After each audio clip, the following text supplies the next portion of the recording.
చెప్పుండ్రుల్లా మీ దాంట్లో ఎవరెవరు మోసపోతారు అనగానే నేను నేను అని ఎగబడుతున్నట్టే ఉన్నారు పబ్లిక్. నేను ఫస్ట్ వచ్చిన నన్నే మోసం చేయాలని ఒకళ్ళు, లేలే ఫస్ట్ ఫోన్ వచ్చింది నాకు కాబట్టి నన్నే మోదాలు ముంచాలని ఇంకొకళ్ళు. మీరంతా బచ్చగాళ్ళు, నేను సీనియర్ను కాబట్టి నాకే మోదాలు గుండు కొట్టాలని ఓ పెద్దాయన. ఇగో అచ్చం ఇట్లనే పోటీలు పడుతున్నారు మోసపోతానికి. వాళ్ళు ఏం చేస్తారు, ఎదుటోళ్ళు వాళ్ళ టాలెంట్ తోని అట్లా బోర్లేస్తున్నారు. ఇక ముచ్చటేందంటే లోన్ ఇస్తాం మీదికెళ్ళి జాబ్ ఇస్తామంటే ఆశ కురికి ఆగమైన వాళ్ళు వీళ్ళంతా.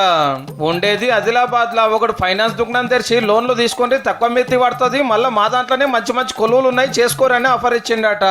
పరీక్ష లేకుండా ఇంటర్వ్యూ లేకుండా ఉత్తగానే అవుతుందా మరి?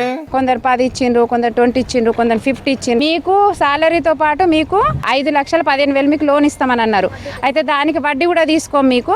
అబ్బా అటు జాబు ఇటు లోను మంచి జీతము, ఇంతకంటే ఇంకేం కావాలి? 10,000 కంచెలి 50,000 దాకా ఇవాళ తాకత్ను బట్టి వాళ్ళు చదివించుకున్నారు. అట్లా ఏం తక్కువ 500 మంది. ఏమాయ సారు ఇంకెప్పుడు లోన్ ఇస్తావు, ఇంకెప్పుడు కొలువులు ఇస్తావు అని ఎన్ని మాట్లాడినా రేపు మాపు అనుకుంటా జరిపి ఆఖరికి బిచానా ఎత్తేసిండు. అన్న ఎవరికి కాల్ చేసినా రెస్పాన్స్ లేదు, స్విచ్ ఆఫ్ వస్తుంది. నమ్మిచ్చి మోసం చేసిర్రు. ఇక మీరే న్యాయం చేయాలని లబ్బ మొత్తుకుంటా ఎస్పీ ఆఫీస్కి వచ్చిండ్రు. చదువుకున్న వాళ్ళు 4 ముచ్చట్లు తెలిసిన వాళ్ళు కానీ ఎవరినో గంతాలకి ఎట్లా నమ్మిండ్రే? వాళ్ళే లోన్లు ఇస్తామని మీ కాడ పైసలు అడిగినప్పుడన్నా జరంత డౌట్ రాలేదా? మనం ఇట్లా లాపరవతోటి ఉన్నాం కాబట్టి ముంచెటోడు రోజుకోవాడు ఊరుతున్నాడు పో.